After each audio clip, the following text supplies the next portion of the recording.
Y bueno, ahí con Daniel es como ahorita trabajo en el DIF, pero no trabajo como en nada social, pues realmente. Pero me dijo así como de comunitario. Pero dije, bueno, pues tal vez de todas maneras le sirva porque pues conozco el área. Ajá. Y pues hacía proyectos sociales que eran pues políticas públicas relacionadas a eso, a esa cuestión de la inclusión, pues. Entonces pues tienes que observar pues esas cuestiones. Pero es más como comunitario, porque Daniel me dijo comunitario, más que social. Sí, ¿verdad? Pero no sé si ustedes cómo lo vean, porque pues en la cuestión de la psicología social pues es investigación tal cual, ¿no? Es el comportamiento pues de las personas en grupos, ¿no? Todo ese tema. Todo aquel que trabaje con grupos de alguna manera aplica la psicología social. Ajá. Sí. Porque teníamos esa duda, ¿verdad? Ajá. Ya, ok. Entonces, ¿está listo? ¿Podemos empezar? Déjame ver las preguntas. Digamos primero preguntas. Sí.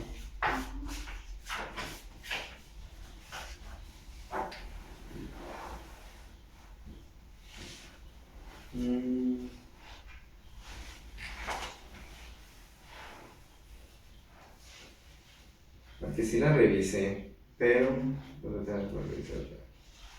Entonces la primera base nos puede comentar un poco sobre su desarrollo académico. Igual si quiere, perdón, escuchar. Si quiere, pues podemos ir, ahora sí que una prueba. No sé, ¿es tu primera vez que la entrevistas? No, sí, ya he estado en la televisión. ¿En serio? Sí. Ya familiarizado en el área. Sí, pero aquí pues creo que no me conocen, por eso como que no sé si hablarles como casualmente, por eso les pregunté que les había contado Daniel o que o si me conocen, porque no. No. Ajá, como no nos conocemos, pues también va a ser como descontextualizado, ¿no? Las preguntas o como por dónde empezar, ¿no? Bueno,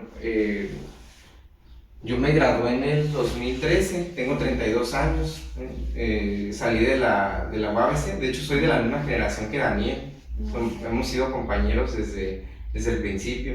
También aquí este lugar también empezó como algo que intentaba hacer como comunitario, ¿no? Con Daniel empezamos, con Daniel empezamos a trabajar a colaborar en la sociedad de alumnos y queríamos hacer como proyectos como para revalorizar la cuestión de la psicología, ¿no? En el aspecto de dar como un mensaje social, ¿no? Entonces, lo que hicimos como un evento para la comunidad, en el que se iban a hablar de temas que podían ser interesantes para los psicólogos, como mesas de debate de maestros con alumnos de las necesidades o qué sea falta para mejorar la práctica o la psicología. También una conferencia de una maestra en psicología que hablaba sobre, que invitamos como a gente normal, ¿no? o gente de otras facultades para que vieran la conferencia, y era para ver las aplicaciones de la psicología, ¿no? Entonces pues desde ahí ya teníamos como una visión como más comunitaria de la psicología. ¿Por qué? Porque vimos que hay tres niveles de atención en la salud, ¿no? Lo que es cualquier cuestión de la salud, ya sea médico, odontólogo, lo que sea, en los psicólogos también aplica, ¿no? Que es la atención primaria, secundaria y terciaria, ¿no? Entonces uno aquí en el consultorio pues da atención secundaria o terciaria, ¿no? En caso de que haya una persona con algún trastorno mental, ¿no? Ya sea algo especializado. Pero la atención primaria siempre se deja mucho de lado cuando tiene que ser lo más importante, ¿no? Entonces la labor de un psicólogo también debe ser la de prevenir, nada más esperar a que el paciente acude a un consultorio para tratar la salud mental, porque eso genera una brecha. Entonces por eso es importante esa parte pues de la atención primaria, y eso se hace pues por medio de la comunidad. Entonces pues desde el principio me ha llamado el tema pues de los grupos vulnerables, y creo que por eso me metí a la parte comunitaria. O sea, más bien fue por el interés de trabajar con esa población el que me llevó a trabajar en lo comunitario. Y ¿qué más? Siempre busqué que mi servicio social fuera como en algo relacionado. Entonces, mi servicio social fue en centros de integración juvenil, en donde también me dijeron lo mismo, pues que si nos basamos o queremos hacer pura atención de personas que ya padecen adicciones, pues no vamos a acabar nunca.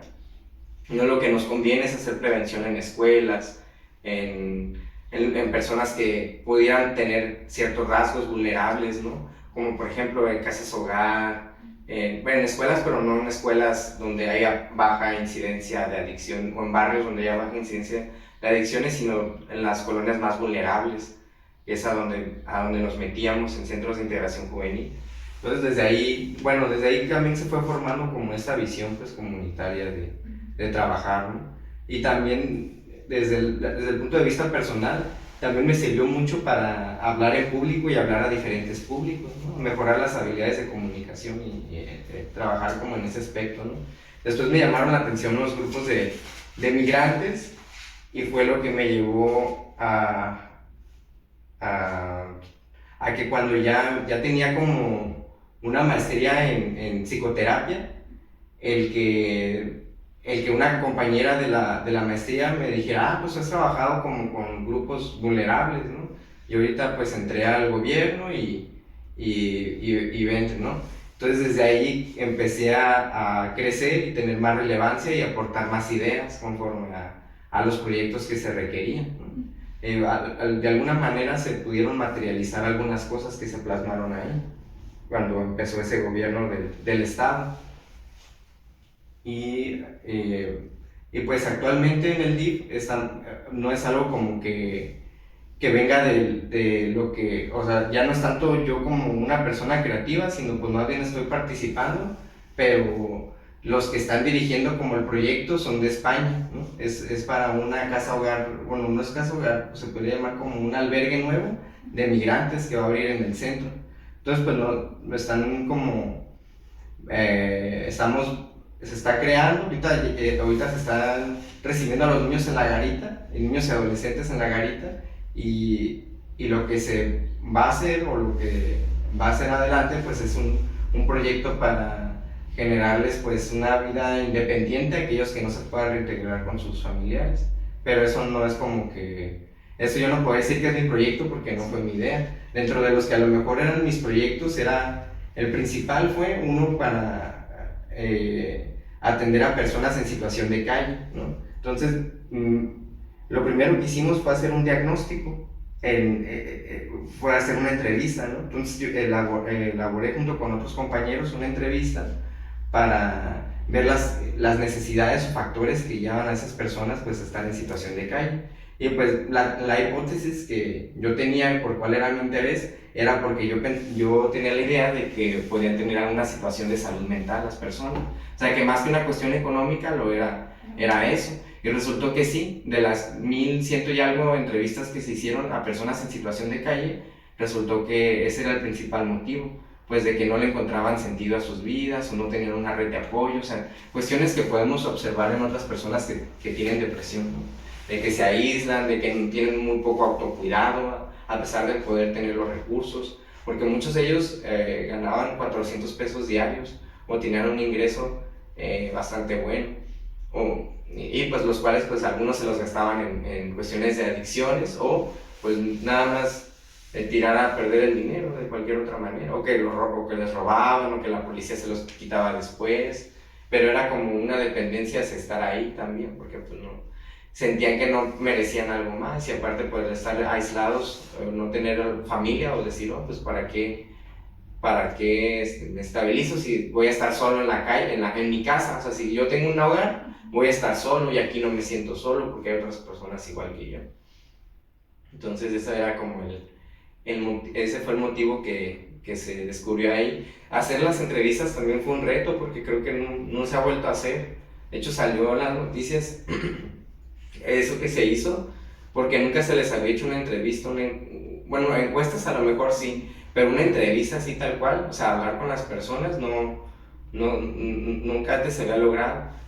Primero pues se puede creer que son personas como muy herméticas, que no te van a hablar, ¿no? No van a hablar contigo, pero conforme conforme nos vieron ahí y vieron que algunos días traíamos comida y otros días otra cosa, ¿no? Y otros días pues nada más estábamos ahí y nos preguntaban, ¿no? Pues qué hacíamos o cuál era nuestro fin de ahí. Le decíamos que pues éramos del gobierno, pero pues que no, como no conocíamos bien, pues queríamos ver qué onda, ¿no? Entonces nos empezaron a hablar pues de abusos policiales, de situaciones pues complejas, ¿no? Que ellos tenían, de cómo era que tienen como una estructura también ellos, como social también, que hay quienes controlan pues las áreas, ¿no?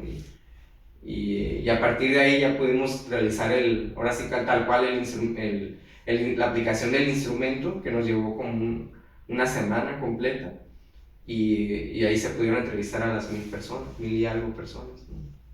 Entonces pues a partir de ahí, de tener ya unos datos duros de las personas, porque pues también agarramos datos demográficos pues con eso, no nada más esto que les comento de cuál era la razón o cuál era el factor principal por el cual las personas en situación de calle estaban en esa situación, sino también los datos demográficos, ¿no? Cuántos hombres, cuántas mujeres, ¿no? Cuántas personas que manifestaban enfermedades, cuánto gana cada persona diariamente, qué es lo que come, todas esas cuestiones, ¿no? Si tiene familia, de dónde son originarios, si tiene documentos, si ha tenido documentos, si fue deportado, todo ese tipo de cuestiones pues demográficas, ¿no?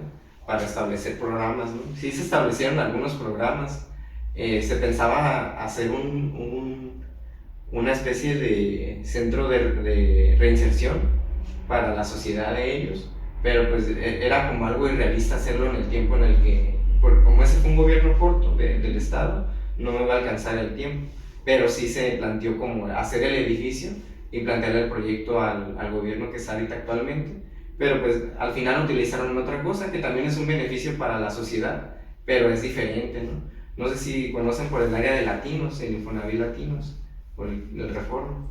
Ahí se hizo un edificio, actualmente se utiliza para otro aspecto, pero el gobierno, bueno, el recurso que primero se había activado pues para ese edificio se había activado con ese fin, con el fin de la encuesta y todo eso. Pero pues, mientras sea algo positivo para la sociedad, pues sí, esas cosas pasan porque los gobiernos pues cambian proyectos y cambian mentalidades, ¿no? Y pues es difícil sensibilizarse porque fue algo que fue más como algo que brotó en su momento, pues como algo espontáneo de que pues estamos trabajando con personas vulnerables y pues esas son las personas más vulnerables a fin de cuentas, las que viven en situación de calle, porque pues ahí se mezclan varios grupos, porque también hicimos otros proyectos como para los adultos mayores, o personas con discapacidad. En el caso de personas con discapacidad, pues acercarles a la bolsa de empleo, y con los adultos mayores, pues acercarlos a los sistemas de salud, o que pudieran hacer trámites de una manera más sencilla, ¿no? Y pues más o menos. También había trabajo con personas que son de los pueblos originarios, para acercarles pues programas de traducción, porque pues no sé si habrán sabido, pero aquí además de haber las personas que son pues, los Pai Pai, los Kumiai y todos esos, hay migrantes del sur del país que se establecen aquí en comunidades, ¿no? Que pueden ser de origen mixtecos, tzotzil, ¿no? de varios pueblos originarios, y pues hablan en su lengua nada más, ¿no? Porque los llevan pues a lo que es la cosecha. A lo mejor aquí en Tijuana pues no hay mucha agricultura, pero allá en lo que es Ensenada y San Quintín hay mucha agricultura, y la mayoría de las personas que trabajan son de origen, le podemos llamar pues, pueden ser mixtecos o tzotzil, ¿no? de varias comunidades que no hablan mucho o no hablan nada de español. Entonces pues se encuentran vulnerables también en nuestro estado, más que eso casi no lo sabemos, ¿no? Porque pues el tema del tema de las personas vulnerables, pues a menos que trabajes en ellos, si eres como un ciudadano de a pie, pues no lo ves, pues es como invisible, ¿no? A lo mejor te puedes acercar aquí con el que vende tacos al vapor, y es una persona pues que tiene algún origen de un pueblo originario de aquí de México y no lo sabes, ¿no? O puedes decir, mira, esa persona habla así porque no estudió. Pero a lo mejor sí estudió, pero no, tal vez su manera de hablar español se te hace como como tu prejuicio, a lo mejor no, aunque no seas una mala persona ni nada, no digo que no seas malo, ¿no? Sino tal vez, pues todos tenemos prejuicios, ¿no? Y tu prejuicio hace que pienses que, mira, es una persona que no está, que habla así porque no está estudiada, pero a lo mejor está hablando en un segundo idioma, así como cuando uno quiere hablar inglés y no hablas como tan fluido, ¿no? Pues bueno, creo que, no sé, aquí ya les... Sí, aquí pero más o menos ya lo que quería hacer era una idea, ¿no? Sí. De qué es lo que les hablaría. Entonces, pues no sé si ya vamos a grabar o ya están grabando. Ya, ok. Entonces ya queda, ya empezamos. Muy bien, entonces pues bueno, aquí ya me fui de largo, pero... que igual, perdón que le interrumpa, y no sé si quieres volver a que le haga las preguntas, porque igual nos respondió 3, ¿verdad? Sí, ¿verdad? Yo también. Igual en lo que nos comentó nos respondió 3. Igual que se puede cortar o se los volvemos a... como gusten, sí. Ustedes dirigen, yo les... Ahora ya, ustedes hablan y yo les contesto. Ok, mejor, entonces se las vuelvo a repetir, ¿no? Pues, ¿nos puedes comentar un poco sobre su desarrollo académico? Sí, bueno, pues como al principio les comenté, me gradué en el 2013 en la licenciatura en Psicología aquí de UABC. Mi objetivo desde que me metí a la carrera, pues era que me llamaba la atención el área de psicología clínica, ¿verdad? Y a partir de ahí empecé como a buscar pues libros, diplomados, ¿no? Que era lo que más me llamaba la atención, ¿verdad? Y a pesar de no haber visto tanto esa área o tanto ese enfoque en mi formación universitaria, me llamó mucho la atención al egresar el estudiar para ser terapeuta cognitivo-conductual, ¿no? Entonces pues me planteé como asistir a cursos al respecto, capacitarme con diplomados, ¿no? Si no dominaba mucho el DSM-5, pues me metí a grupos al respecto, lo compré el libro, investigaba, ¿verdad? Y pues hasta que mi plan era meterme a una maestría al respecto, pero pues dio la casualidad que en Xochicalco se acababa de abrir una maestría en psicoterapia cognitivo-conductual y ahí me metí, ¿no? Y como les comenté, pues el área social vino pues a conocer a una compañera que en ese momento sí trabajaba en el gobierno, pero no en esa área, y me invitó a trabajar en el área de inclusión, ¿no? De la Secretaría de Desarrollo Social del Estado de Baja California. ¿Y nos puede compartir un poco de su trayectoria profesional? Pues bueno, pues yo empecé en el DIF estatal, empecé en el área de adopciones. Ese fue como mi primer trabajo ya pues como psicólogo. Lógicamente pues he trabajado en otras cosas, pero ahora sí que el primer trabajo ya que el puesto era psicólogo. Así, no, bueno, de hecho no, trabajé en recursos humanos también, era psicólogo, pero pues no era lo mismo, porque te traían como empleado más general. Pues así como lo que ustedes conocen como el psicólogo que ni es bien pagado, ni aplica lo que ve, y te traen de hacer muchas cosas, ¿no? Pero yo ahora sí ya como psicólogo, pues fue en el DIF, ¿no? Y fue en el área de adopciones. Y ¿qué más? Y pues a partir de trabajar en el área de adopciones, algo que les llamó, bueno, la razón por la que entré a trabajar ahí o porque me contrataron, y tal vez eso les sea de utilidad a ustedes los estudiantes, es porque vieron mi currículum y vieron que estaba bien redactado. Entonces querían a alguien que pudiera redactar bien, y eso es lo que les llamó la atención, ¿no? Entonces ya al trabajar ahí en el área de adopciones, por lo que una habilidad que les llama mucho la atención, pues se practica mucho la habilidad de la entrevista, ¿no? ¿Por qué? Pues tienes que ser eficiente. ¿A qué me refiero con eficiente? Pues de que puedas obtener la mayor información pues en el menor tiempo posible. Entonces pues necesitas pulir tus habilidades de entrevista, pues muy bien, ¿no? Un reto que me enfrenté ahí en ese trabajo era la cuestión de que de no engancharme mucho pues con los casos, porque como pueden imaginarse pues hay mucha tragedia en el DIF, ¿no? En adopciones pues es un área bonita, pero con el tiempo me fueron dando responsabilidades de otras áreas o más responsabilidades, y llegué a la coordinación de psicología ahí en esa área que es el área de la subprocuraduría de niños, niñas y adolescentes, ¿no? En defensa de ellos. Entonces terminé en la coordinación hasta que se acabó ese sexenio, que fue que se acabó en el 2018. Entonces pues ahí estuve en el DIF como 2 años. Primero, en esa primera, digamos, etapa en el DIF, porque pues ahorita regresé, y ya después trabajé con el profesor, bueno, maestro Arturo Orozco, no sé si lo han escuchado a él. Él se dedica mucho al área organizacional, que puede parecer parecida a recursos humanos, pero pues es muy, muy diferente, ¿no? Entonces, él es de los pocos que trabaja en esta área de lo organizacional, y estaba surgiendo esto de la norma 035, y me invitó a trabajar con él, porque íbamos a aplicar la norma 035 en las empresas. Entonces, por lo mismo de que yo ya había salido de la maestría, le llamaba la atención pues que alguien pudiera trabajar desde el aspecto clínico con las personas que traían ahí un tema. ¿Por qué? Pues porque cuando él se iba acercando para lo de la norma 035 a las empresas tenían la inquietud de que había personas que iban a trabajar pues con depresión, o que iban a trabajar con dificultades muy fuertes como violencia doméstica, que un duelo porque se les murió un hijo, o la pareja, etc. Y querían ver cómo ellos podían tratar eso, porque pues por la norma 035 se les empezó a preocupar más la salud mental de las personas.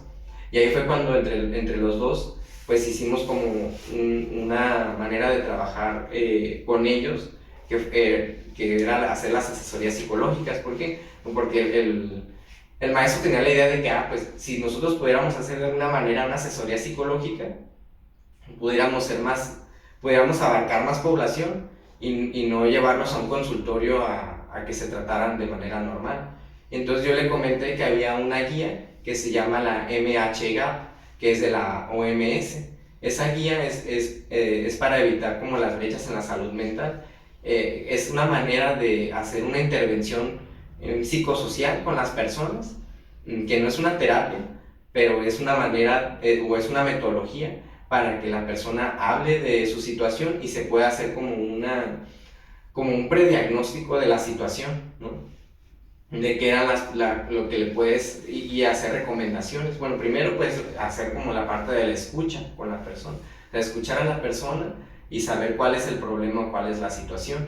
Y está un poquito combinada con primeros auxilios psicológicos también, ¿no? Bueno, si ustedes sí han visto esa área de primeros auxilios psicológicos y todo eso, se mezcla un poquito ahí con eso, ¿no? Pero básicamente eso, como escuchar a la persona y ver primero pues con qué recursos cuenta, qué puede hacer, y pues darle ciertas recomendaciones, ¿no? Ya en dado caso que se vea como algo más grave, pues hacer lo propio al canalizarlo con un terapeuta, que fue lo que se hizo en muchos casos también. Pero en otros casos también se dio eso de darle nada más la asesoría psicológica. Entonces de esa manera se podían atender todas las problemáticas de una empresa en ciertas horas a la semana, ¿no? Y trabajamos con varias empresas, pero pues, ¿qué creen, no? Pues en ese tiempo pues vino la pandemia, y fue cuando tuvimos que suspender el poder trabajar las asesorías psicológicas con las personas, y en la búsqueda de empleo, pues ahí fue cuando me invitaron a trabajar en esta otra área, ¿no? Que fue en el área de inclusión social, donde les platiqué que hicimos varios proyectos, ¿no? con las personas, ¿no? Y ahora pues después de eso, pues me he dedicado más acá en el consultorio, pero también también he entrado pues en el DIF, ¿no? Pero ahí en el DIF lo que hago más es evaluación psicológica. O sea, el área más comunitaria pues quizá fue esa, y lo de Arturo Orozco también pudiera ser de alguna manera comunitario, porque era, como les digo, lo comunitario muchas veces es esta atención primaria que hacemos los psicólogos de atender problemas que pueden prevenir una situación más grave. Entonces en la actualidad lo que se enfoca es en el DIF y en el consultorio, ¿verdad? Sí, ya a lo mejor ya no es tanto comunitario, ya no es tan comunitario, porque ahorita ya en el DIF lo que hago más bien es hacer evaluaciones, ¿no? O sea, directamente pues las evaluaciones, si bien en la entrevista sí observamos varias cuestiones como factores de riesgo y todo eso, no las atendemos tal cual nosotros, sino que las canalizamos con las procuradurías de su lugar de origen, de defensa de los niños. Por ejemplo, si el niño requiere pues ir a la escuela, pues se le menciona pues a la procuraduría de su lugar de origen, ¿no? Este niño tiene esta problemática, y así, y entonces ellos son los que más dan como esa atención integral de los niños del estado de donde son. No sé si tienen alguna duda, porque trato también de decir como más a grandes rasgos, pero no sé igual si hay algo que les pueda como enfocar más hacia su entrevista, pues adelante. Sí, sí, sí. Ok, ¿cómo influye la comunicación en su práctica profesional? Sí, pues es muy importante la parte esta de las habilidades de la entrevista, ¿no? Entonces, pues dentro de las habilidades de la entrevista, pues está la habilidad de poder comunicarte bien. Ahorita, independientemente de la población en donde estés, si estás hablando con una persona en situación de calle, una persona de buenos recursos, un adolescente, un niño, tienes que buscar la manera de romper la tensión de la entrevista, porque todas las entrevistas son tensas y al momento de poder romper como la tensión, fluye mejor a la plática, ¿no? También identificar que pues no es tanto una plática, no voy a hacer una aclaración acá, porque una entrevista pues es una conversación dirigida, ¿no? Entonces, siempre que no pierdas el foco de a dónde quieres llegar con la entrevista, pues no se convierte en una conversación que pierde todo sentido. Ok. ¿Y qué recomendaría para mejorar habilidades de comunicación individual y grupal a un estudiante de psicología? Bueno, una cosa también que es muy importante pues es uno pues leer y buscar recursos que te puedan ayudar a mejorar la práctica, ¿no? Preguntar a lo mejor a otras personas qué les ha funcionado y además pues practicar mucho, practicar todo lo que puedas, porque hay muchas personas que pueden tener como un miedo de que pues es que no sé si lo voy a hacer perfecto, no sé si soy bueno, o cuestiones ahí de ansiedad social que vamos tratando. Pero pues si no lo haces nunca, pues nunca vas a mejorar, porque al final son habilidades que uno tiene y le vas quitando como esa importancia al foro, ¿no? De decir, pues lo que haga va a impactar mucho en lo que las otras personas digan, ¿no? Como quitarse a lo mejor ciertas creencias que pueden, pues, entorpecer tu comunicación en ese, que a lo mejor no es lo mismo cuando hablas con una persona, pero también otra cosa también muy importante es no hablar igual que cuando hablamos normalmente, porque ahorita yo estoy hablando de una manera que articulo mucho las palabras y también hablo más lento, pero en la vida cotidiana no hablamos así, ¿no? Pero es adaptar a una manera que podamos comunicar de una manera más eficaz lo que estamos diciendo. La utilización de arquetipos, ¿no? Para cada persona. Sí. ¿Nos puede comentar un poco sobre en qué momentos es necesario utilizar la herramienta de la entrevista en la práctica? Pues el psicólogo casi en todo lo practica, porque casi en muchas cosas que hacemos, pues tenemos que recolectar información. Pues también en el área comunitaria, pues también, en casi todas las áreas, en el área educativa. O sea, no se me ocurre un área en donde el psicólogo en algún momento no aplica tanto la entrevista, porque pues trabajamos con personas, tenemos que hacer una evaluación, independientemente de que no sean psicólogos clínicos. Todo psicólogo requiere evaluar antes de actuar. ¿Y para usted cuál es el reto a la hora de una entrevista? Primero, pues tener un encuadre definido. O sea, si vas a hacer una entrevista clínica, pues define bien si va a ser una entrevista estructurada o si va a ser una entrevista sin estructurada. Y pues ya todo está hecho, pues busca autores que hayan hecho entrevistas parecidas o en las mismas investigaciones te metes a buscar una investigación parecida a la que tú has hecho, qué instrumento realizaron, cómo lo adaptaron y aprende de eso. ¿Y usted utiliza algún formato para realizar una entrevista? Sí, pues en el área clínica me baso mucho bueno, primero en el que más me he basado, pues es hay una entrevista conductual de una autora que se apellida Fernández Ballesteros, ¿no? Y además, pues en otras prácticas que he utilizado para trabajar con personas, utilizo pues la guía CASIC, ahorita no me acuerdo cómo se llama el psicólogo, pero es un cognitivo. La guía CASIC es una entrevista también semiestructurada, que primero hablas pues de lo conductual, de lo afectivo, de lo social, lo afectivo y lo cognitivo, creo que es al final. Sí, entonces utilizar como ese tipo de recursos. Si había otra que no me acuerdo también cuál era, pero pues principalmente es esa de Fernández Ballesteros la que más he utilizado. ¿Y cree que nos podrá compartir ese tipo de entrevistas? Sí, claro que sí. Sí. Muchísimas gracias. ¿Y cuáles consideran que son actividades importantes para ser un buen entrevistado? pues que lo más importante creo que es aparte de romper el hielo en la entrevista o romper como la tensión, porque cuando una persona no tienes como su confianza para hablar, pues se va a mostrar reservado, puede decir, no, pues este paciente pues es reservado, ¿no? O puedes utilizar como algún prejuicio, ¿no? Con esa persona de que no está participando en la entrevista, no le interesa, pero también depende mucho de cómo uno rompe esa tensión, porque pues, si no lo puedes hacer, pues no va a fluir igual, no te va a dar la misma información. Creo que esa es una herramienta también muy importante. Otra también puede ser, aparte de lo que hemos mencionado de la comunicación, también es la capacidad pues, de indagar o de preguntar. Hay que saber cómo aprovechar a que la gente hable más y que no te responda con sí y no, o evite las preguntas, ¿no? Cuándo ser más persuasivo, cuándo buscar otra manera de hacer que las personas hablen, ¿no? Otro también que utilizo mucho en la práctica es que hay que tratar siempre de guiar la práctica por el lado bonito o el lado amable. ¿Qué me refiero con esto? Molestar a una persona o decirle, es que te tengo que entrevistar o tengo que adquirir información porque si no te va a pasar esto o porque esto es algo malo.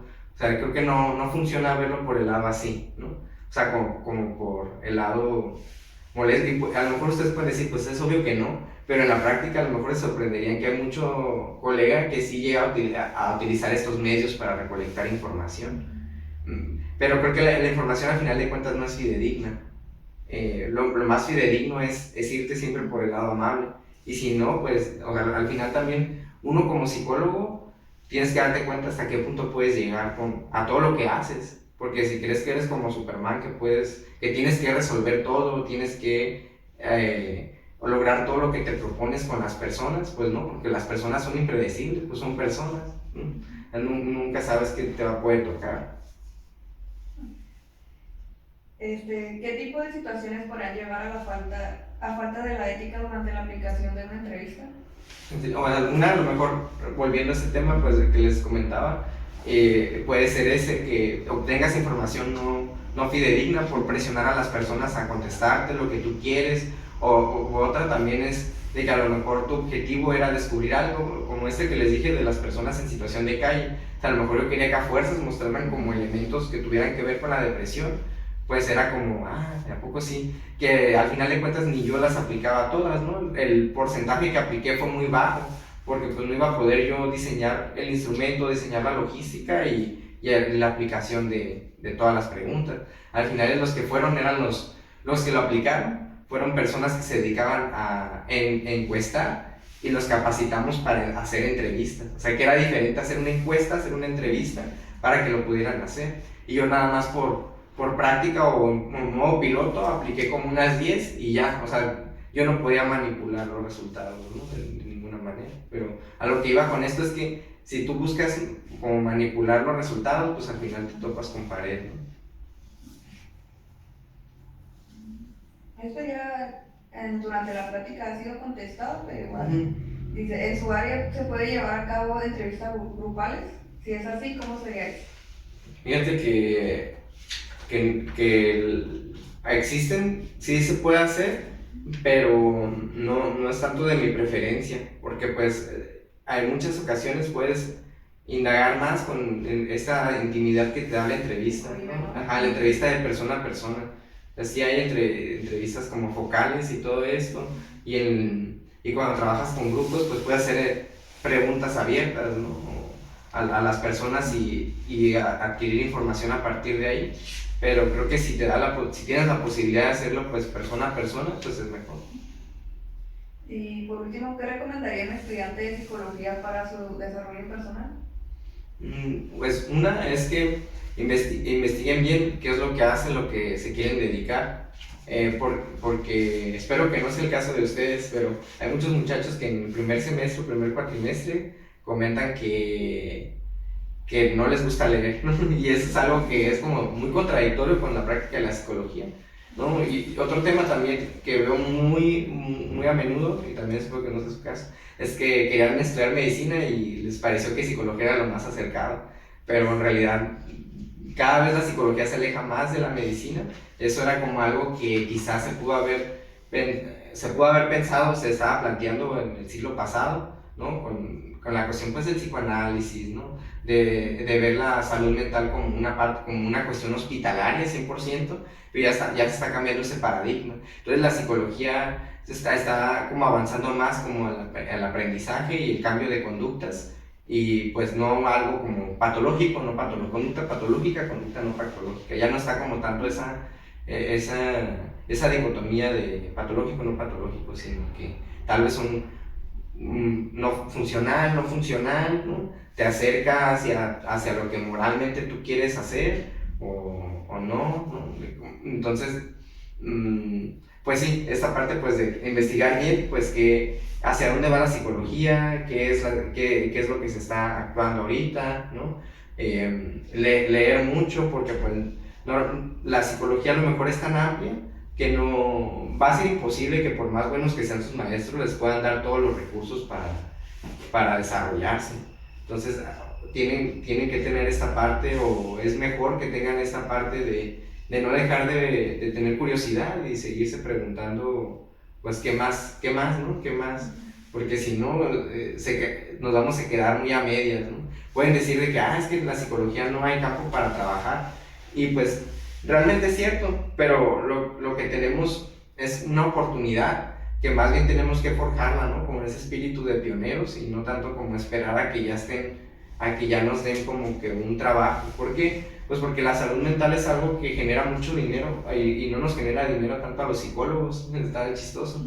Ahorita curiosamente me metí a la aplicación de podcast de mi teléfono, y como yo nunca me había metido a esa aplicación, vi que la mayoría que la gente lo escuchaba era tips para su salud mental, y dudo mucho que psicólogos sean todos ellos. O sea, realmente va a haber otras personas. O igual, si ustedes ven como maestrías en psicoterapia humanista o psicoanálisis, van a ver que hay mucha gente que no estudió psicología, que va a dar terapia, ¿no?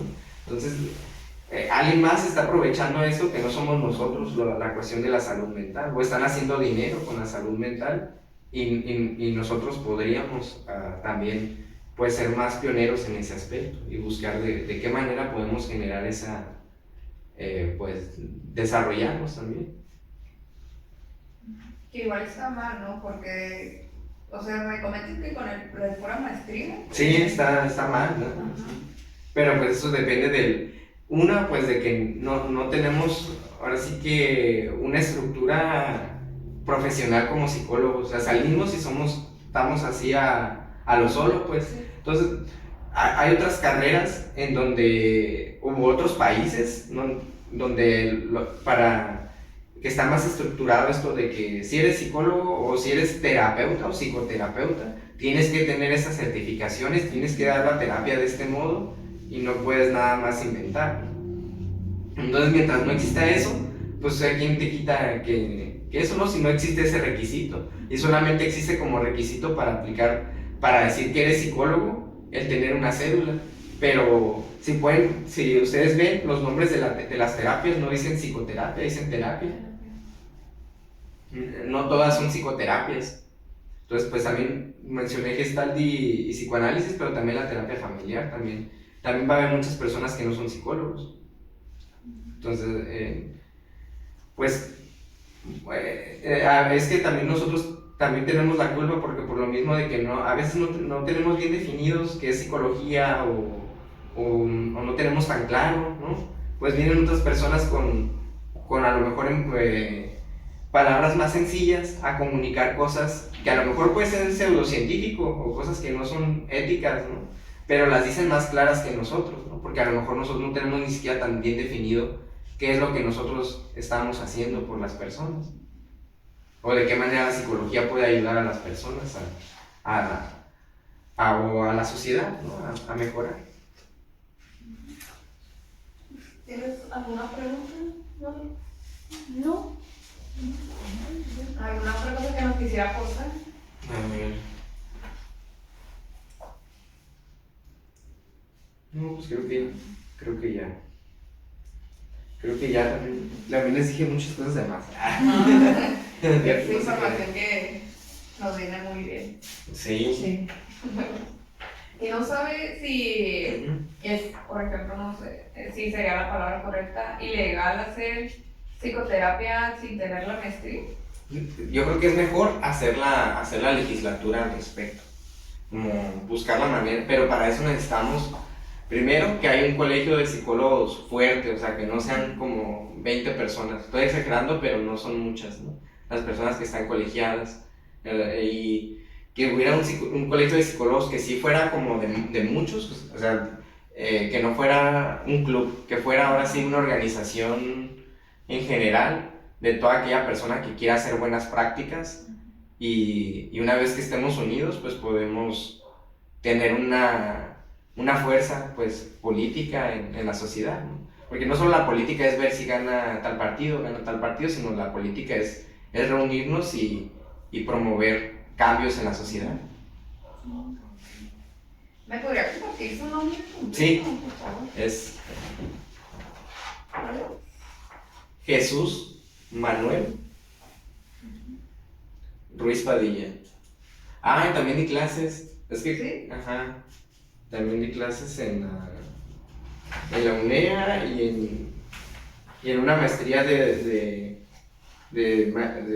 psicología educativa, pero era la clase de psicodiagnóstico, pero más en la UNEA. Estuvo bien, nomás que sí un poquito pesado la clase. Por eso ya no he dado, porque pues quita mucho tiempo, pero pues sí me gustó mucho. Por eso pues me gusta hacer como esas actividades como lo que ustedes me proponen, ¿no? Pero más por gusto que como verlo como un trabajo.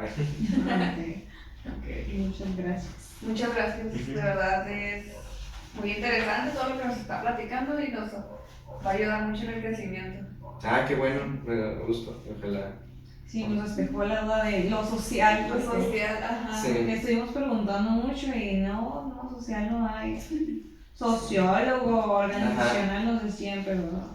Es que en México nada más hay, en Ciudad de México nada más hay psicólogos sociales, pero es investigación 100%, pues es investigar comportamientos sociales, ¿no? Y no, en Tijuana no va a haber como tal, o sea, va a haber psicólogos comunitarios o que trabajan con comunidades. Por ejemplo, pues están las maestrías y doctorados del COLEF y hacen investigaciones sociales aplicando cuestiones de psicología, ¿no? Los psicólogos egresados de la licenciatura en psicología que estudian en el COLEF han aplicado proyectos o han aplicado investigación, pero al final pues solamente sirve para el conocimiento, ¿no? Porque la psicología social es al final conocimiento, pero la aplicación de la psicología social al final tiene que ser las políticas públicas para que pues se vea un impacto pues ya en las personas, ¿no? Muy interesante, ¿no? Sí, pues de hecho en las políticas públicas se tiene que hacer investigación y tiene que haber una justificación de por qué esa política se hace y gracias a que se puede investigar y se pueden obtener investigaciones, pues ya está, ¿no? Ah, pues en tal investigación o tal autor dice que el comportamiento de las personas mejora con la aplicación de esta variable y es por eso que esta política pública va a funcionar, ¿no? Y usted, ya como pregunta un poquito más personal, ahorita que está metido en esto de la política y esto, ¿no le hubiese gustado estudiar, creo que ciencias de la política, verdad? Sí, pero no. Pero es un tema enfocado en lo social, ¿verdad? Sí, ajá. Sí entiendo, pero no. Ya es muy diferente, ¿no? La política y Sí, social. sí, como les digo, ¿no? O sea, digamos que hay como, podríamos hablar que hay un concepto de hablar de política de partidos y de los partidos políticos, de las elecciones, todo eso, pero también hay una naturaleza pues de las personas de hacer política, que es algo más amplio y eso nos podemos involucrar, ya sea que nos dediquemos a lo comunitario o no, sino con respecto a nuestros propios intereses, ¿no? Como a nosotros, ¿no? Que nos interesaría que la psicología tuviera pues un fondo más ético, pues podemos hacer ese tipo de política. Y eso pues lo fuimos aprendiendo desde estudiantes. Ya es que le comenté que De hecho, Daniel era el presidente de la sociedad de alumnos, ¿no? Porque él es más político que yo. Sí. Ya lo que... Ya lo entendí, me cuestiones. Cuando llegue ya- Sí, entonces, pues, sí, entonces la parte política es eso, pues, ver qué cosas nos parecen justas o injustas y ver la manera de organizarnos para, pues, hacer valer nuestra voz. Okay. Yo tengo una duda, ¿este cuarto especial lo utilizan para atender niños? No, se utilizaba, pero se fue la que trabajaba con niños, pero pues nos dejó eso, por eso se quedaron, todavía falta que venga por sus cosas. Ah, o sea, usted no atiende a No, niños. Ah, ok. yo atiendo a adolescentes y adultos, me gusta atender a adolescentes, pero niños no, niños no, ¿por qué? Porque no me especialicé, porque necesitas a especializarte de una manera más profunda para trabajar con niños. Ujú. Es como vi todos, dije, Sí. a decir el cuarto. Sí, ya se quedaron ahí.